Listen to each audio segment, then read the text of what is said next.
کرنے والے، روایت کو بیان کرنے والے فرماتے آقا تشریف لائے. ایک صحابی نے سوال کر دیا آقا میں یہ پوچھنے کے لیے آیا، میں یہ سوال کرنے کے لیے آیا آقا قیامت کب آئے گی؟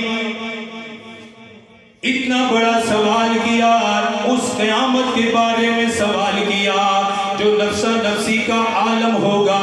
انبیاء بھی گھبرائیں گے، رسول بھی گھبرا رہے ہوں گے، مرسلین بھی نفسا نفسی کر رہے ہوں گے. جس کو اللہ نے قرآن میں بیان فرمایا کوئی کسی کی سننے کو تیار نہ ہوگا، بات کا جواب دینے کو تیار نہ ہوگا. سورج سوانے سے پہ آ جائے گا، زمین تانبے کی طرح تب رہی ہوگی.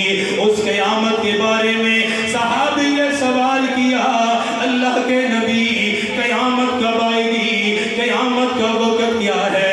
میرے آقا نے نظر رحمت فرمائی، میرے آقا نے توجہ فرمائی، فرمایا میرے صحابی قیامت کا سوال کرنے والے، قیامت کے احوال کو پوچھنے والے، قیامت کا وقت جاننے والے، سب سے پہلے مجھے یہ بتا تو نے قیامت کے لیے کیا تیاری کی، قیامت کے لیے کیا تیار کیا ہوا ہے جو تو نے قیامت کا سوال کر لیا، قیامت کے بارے میں پوچھ لیا. وہ صحابی عرض کرنے لگا کہ میرے پاس زیادہ نمازیں نہیں، میرے پاس زیادہ روزے نہیں، میرے پاس زیادہ صدقات بھی نہیں، آقا زیادہ اعمال بھی نہیں. میرے آقا نے فرمایا پھر کس عمل کی بنیاد پر تو نے قیامت کا سوال کیا ہے، قیامت کے بارے میں مجھ سے پوچھا ہے؟ وہ صحابی عرض کرنے لگا کہ نمازیں تو زیادہ نہیں، صدقات بھی زیادہ نہیں، ایک ہی عمل میرے پاس ہے اللہ کے نبی، میں اپنے دل سے آپ سے محبت کرتا ہوں. محبت کے علاوہ میرے پاس کوئی عمل نہیں، آپ کے پیار کے علاوہ اور میری نظر میں کوئی مقبول عمل نہیں رہا. اللہ کے حبیب نے اس کی بات کو سنا، سننے کے بعد فرمایا میرے صحابی یاد رکھنا المرء مع من احب. فرمایا میرے صحابی قیامت کے دن اللہ اس کے ساتھ ہی کھڑا کرے گا جس سے دنیا میں محبت کرتے رہے. قیامت میں اللہ پاک اس کے ساتھ کھڑا کرے گا جس سے محبت کرتے رہے. اگر تیری محبت میرے ساتھ صحیح ہے تو فرمایا المرء مع من احب، قیامت کے دن میرے ساتھ ہی رہے گا. حضرات صحابہ کرام نے صرف محبت کا دعویٰ نہیں کیا، صرف محبت پہ نعرے نہیں لگائے، اللہ کے نبی کی محبت کا حق بھی ادا کیا، اپنے عمل کے ذریعے سے ثابت کیا، اپنے کردار کے ذریعے سے ثابت کیا کہ ہم اللہ کے نبی سے پیار کرتے ہیں، اللہ کے نبی سے محبت کرتے ہیں. حضرت ابو بکر صدیق رضی اللہ تعالی عنہ بارگاہ رسالت میں حاضر ہوئے، عرض کرنے لگے آقا مجھے اجازت عطا فرما دیجئے، میں بیت اللہ کے اندر کھڑا ہو کر اللہ کی وحدانیت کو بیان کروں گا، آپ کی رسالت کو بیان کروں گا، آقا آپ پر اترنے والے قرآن کو بیان کروں گا، اللہ کے دین کو بیان کروں گا. میرے آقا نے فرمایا ابو بکر ابو جہل بولنے نہیں دے گا، امیہ بن خلف بولنے نہیں دے گا، یہ مکے والے تجھے ماریں گے، تجھ پر ظلم و تشدد کیا جائے گا. حضرت ابو بکر صدیق رضی اللہ تعالیٰ عنہ جو محبت سے بھرے ہوئے تھے، ایسا مرد کلندر ہے، عرض کرنے لگا کہ اجازت دینا آپ کا کام ہے، آپ کی شان بیان کرنا آپ کے غلام کا کام ہے.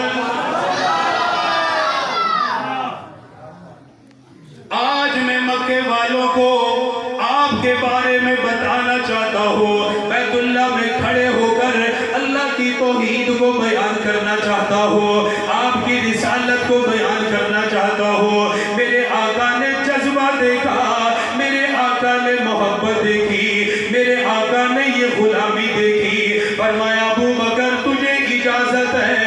اجازت ملنے کے بعد آقا سے دعائیں لینے کے بعد حضرت ابو بکر صدیق بیت اللہ شریف کے اندر داخل ہوئے.